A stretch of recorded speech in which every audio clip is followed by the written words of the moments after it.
Ladies, I said I was going to come back with the story time on my most embarrassing Tinder date ever. So that's what I'm doing. So if you're interested, then keep on watching. So let me give you that backstory. So last April, I came out of a relationship that lasted for 3 years. I'm the one that ended it. I decided to come out of it, and it was just the best thing for me. But you can imagine, after coming out of a relationship, being accustomed to speaking to someone multiple times a day, every single day, to then going to being single, by September times last year, I was like, I would like to get out there again, see what the dating scene is like, see who's out there, and just all the way see what types of guys there are out there and stuff right now.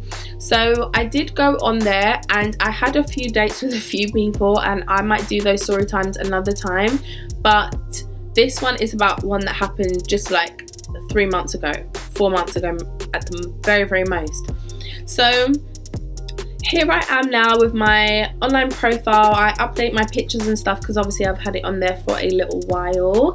And my search before was like from my age to like 35. Then I was like seeing these little boys and I was like, no. So then my age search changed from like 35 to like 40. Then it was from like 40 to like 45, and it just kept on going up. So the age range of my search that I had up just kept on going up and up and up. So I got to the point where the age range of guys that I was looking for was from 40 to 65 plus. Are you judging?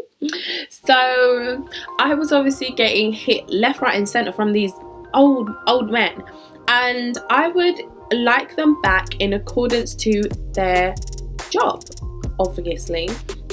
And it was more like, I don't even know what I was going through or why I was looking for people 65 plus and why I had it all the way up there, but I just did. So let's just roll with that. I just did. And I came across this one guy who this story time is going to be about, and we're just going to call him Blondie because he was blonde, well, or he dyed that thing blonde. he was blonde. It was a weird blonde. It was a very weird blonde. It was like, if you buy fake hair, it was like that platinum blonde that you buy, the more yellowy one. That's the color hair he had. Okay, so I got talking to him. Now he was 59 years old. That was the age on his profile. He seemed really nice, and we then started talking via WhatsApp, so on the phone, and he seemed really, really nice, all the way nice and very keen. So it was kind of like, you know, just go out with this old guy, and as he had asked me out on a date to go for a drink and then to go for dinner afterwards, and he was basically like, you know, whatever you want, that's what we'll have, and just to have a nice time and stuff. So I thought, okay, I'm finally on the day of the date now, and now I'm starting to get super nervous because I'm like, okay, I'm about to go out with this old man. Like, this is about to be so embarrassing. I've never been out with someone that is literally like basically 60 years old before, and I just didn't even know how to take it. I was like so nervous because I was just embarrassed about how it was going to be perceived. No, not about how it was going to be perceived, but I was embarrassed of just like the looks that we was going to get, because you've got to think, I'm over here in London, and everyone is so reserved and so, you know, it's just not, London is so weird. It's not like everyone's so outgoing and stuff like that. Obviously people are as well, but it's just very, when there's something that looks odd or that looks different, everyone's gonna be looking basically. And I was just over the thought of that happening. So I was just like, okay, can I even go out with this man? Am I really gonna do it? Am I gonna do it? So I actually called up my best friend, and he was like, you know, just tell him to meet you outside, and then stand somewhere where you can see him or something, call him, and then you'll see him and you'll know whether you're going to do it or not. But my eyes are so bad, so I can't do that because I wouldn't be able to see him anyway. I would have to be like right up close to even be able to know it was him. So I was like, babe, that's not going to work for me, but I'll just go anyway and see how it goes. Worst comes to worst, I'll just leave. So I was like, okay, I'm gonna go. Amping myself up. Now I was dressed wearing, do you remember my date night OOTD video that I did? Well, I was basically dressed wearing one of those skirts that I had in that video. It was the long pale pink bodycon tight skirt. I was wearing my black heels and a black top. You know I love black, so I was wearing a black tight fitting top, no bra, and it was just really cute. I was looking really classy but really sexy at the same time, if I do say so myself. And so people are going to be looking anyway because I'm coming out, I'm dressed like that. So on top of that, to go out with this old man, I was like, this is about to be crazy. So I got to the bar. We went to Cafe Boheme in Soho, and I saw him sitting in there. I was like, oh my god, he looks just like his pictures. Unfortunately, I was hoping he might look a bit better in person. So either way, I went inside and we got talking, and he was telling me stories about how he's because he's a pilot, he's an experienced pilot, so he was telling me stories about that. He was telling me like good jokes, and honestly he was kind of funny, but some of the jokes are like granddad jokes that you just laugh at to like make them feel like they're actually still funny.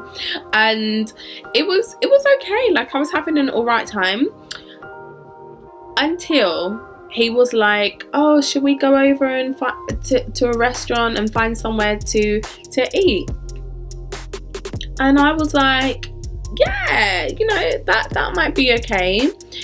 And then he went online and we was looking for different restaurants in the area. He asked me what I wanted to eat. I said, you know, I want fish, and he looked for some nice seafood places that was around Soho, and that was all fine.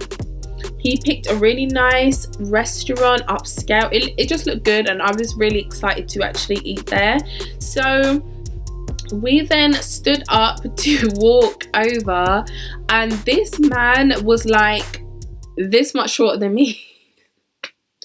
Obviously I had my heels on, but he was teeny tiny. I was like, I'm 5'1" with my heels on. I mean, I'm probably like, I don't know, 5'3.5", 5'4" or something. So that was awkward anyway. And then his hairline was like way running away from him, way back there. And then he had this platinum blonde hair. Then he had those old, you know, those old teeth. And I was just like, if he tries to kiss me today, I'm gonna have to mush him. So I was just thinking, you know, what's gonna happen tonight? I was really nervous and stuff. So we then started walking, and he put his arm out for me to link it because I was wearing heels and stuff, you know, like an old gentleman. And we was walking, and everyone was like, everyone was staring. Everybody was staring, everyone was double taking, and they was doing way too much. They was just doing too much. They was making me feel so embarrassed because I was just like, okay, I know what I'm doing. I'm trying to get those funds, and that's why I'm out here. And I don't mind anyone thinking, oh, she's obviously a gold digger. I don't mind that. I'm fine with that.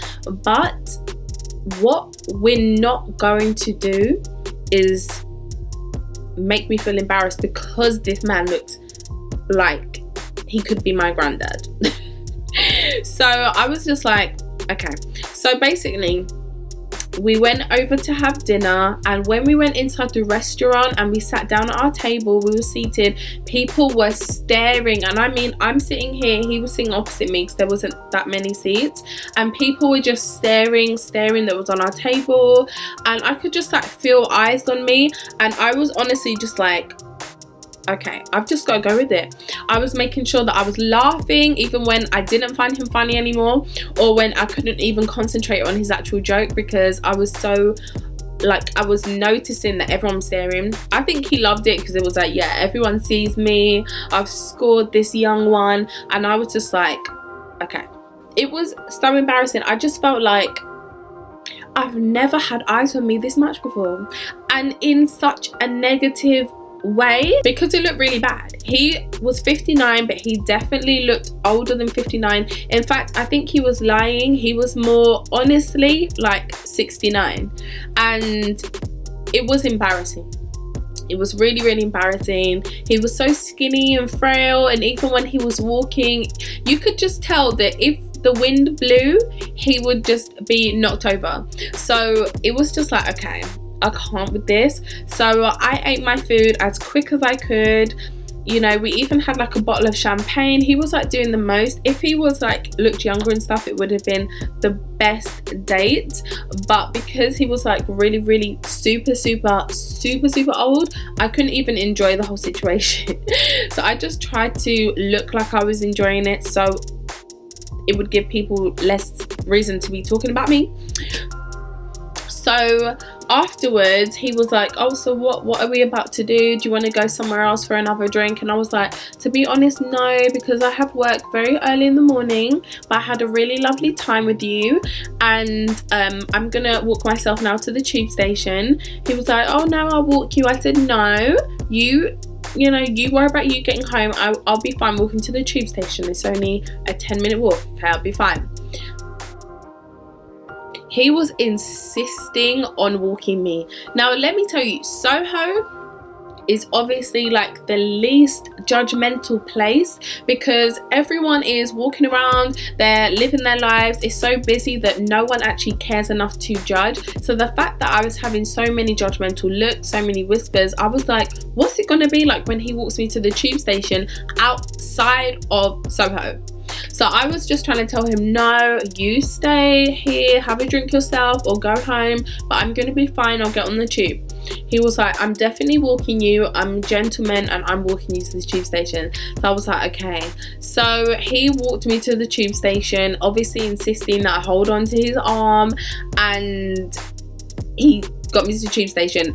Now, this is one thing that I was doing to get by, to get through, and not have to look at people looking at me and doing weird looks and stuff. I was literally holding my head up high, and I was like just walking like, yeah, I don't care, and I'm having a good time. That was the only thing that got me through. Okay, so we got to the tube station, and he was like, oh, I had such a nice time with you. But I could tell he was getting closer. Every word he said, he seemed to get a bit closer and a bit closer and a bit closer to me. So I was like, is this guy about to... And before I could even fully finish saying that to myself in my head, his lips was on my lips, and it was... Oh, okay.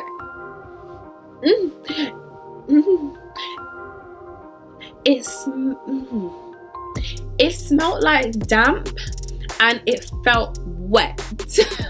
And I was like, oh, I wasn't expecting that, you know. He was just like, yeah, you know, I wanted to kiss you goodnight, and I had such a nice time. And then he was trying to come in for another one. I was like, I don't really kiss on the first date, to be honest, but thank you for dropping me to the tube station, and I had a nice time, I'm gonna go now. And I just ran off so fast. There was actually 2 girls standing around like near the escalator, so near us, and they saw the whole thing. So I was just like, okay, I need to get the hell away from where anyone is that just saw that happen, and get on the next tube so that I can just get myself home. And when I got home, I had to, you know, digest everything and stuff like that. I'm a big thinker, so I need to like process everything. So I went home, I processed it, and I was like, why was I so embarrassed? Sorry, that's the end of the story, by the way. But I'm just going on to the, like, not the moral side, but the deeper aspect to it. So I was thinking, why was I so embarrassed of what everyone's thinking, and this, that, and the other? And I realized that I needed to build up my confidence and not actually care what anybody thinks. weeks. And even though I went out there and it was so embarrassing and everyone was watching me and they was whispering, they was doing this, that, it didn't hurt me. I was fine.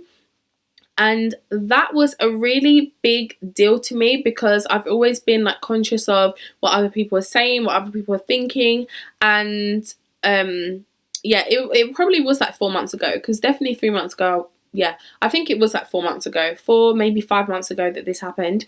And it was just a big character building experience for me. And now I will go out looking any way that I want to, and I will not give a damn about what anyone thinks, what anyone could say, how anyone looks at me, how anyone may perceive me, unless it is interrupting me securing that man, securing that bag. That's the only thing that I care about now.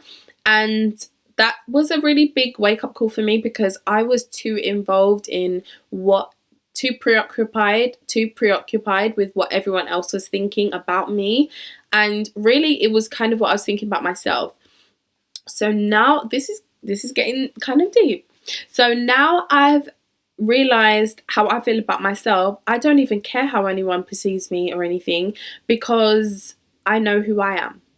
And yeah, I'm good. I don't need that validation. So I'm good with what I think about myself. So it's a really big character building experience and a big wake-up call. And if you want to know what happened to him, he was messaging me, he wanted to see me the next day, and I was basically like I was going to put my sugar baby stuff on him, and then I decided, you know what, no, I'm just going to leave this old man. He's looking for like love and stuff, so let me just leave him and not dig my claws into him, and just let him find what he's looking for. He's coming up to like the end of his life, and it would be nice for him to find someone that would actually be able to care about him and love him. And I know that that's just not me. So I just said, you know, I just ended it with him in a really respectful way, and he was really respectful and cool about it. So that was fine, and I have not heard from him since, and I do not expect to,